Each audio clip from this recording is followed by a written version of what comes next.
Good afternoon. Thursday night football being covered on a Wednesday. What you think gonna happen? Well, I'll tell you what's gonna happen. This week we got Chicago flying into Washington with hopes of coming out with a dub. And when I see this matchup, only one word comes to mind: blowout.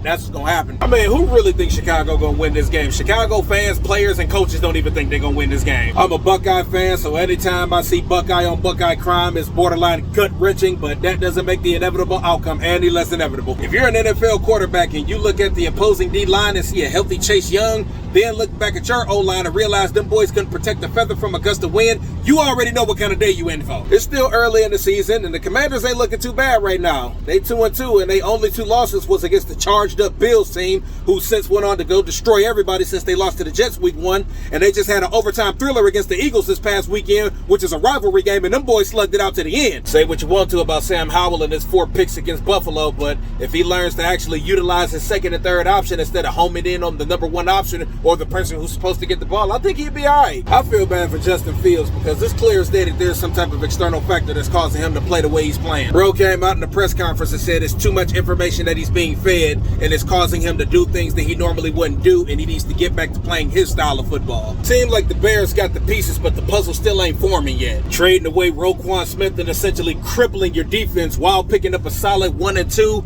in Chase Claypool and DJ Moore, and the offense still ain't gelling yet 4 weeks into the season? Yeah, something wrong. All in all, Chicago got a couple of solid pieces, but it seems like they can't put the pieces together to make the picture work for them. On the other hand, the Washington Commanders, they're a team that's just now starting to find their legs underneath them. Sam Howell, he's developing, but he seems to be pretty competent. Brian Robinson and Antonio Gibson seem to be a good 1-2 punch combo in the backfield.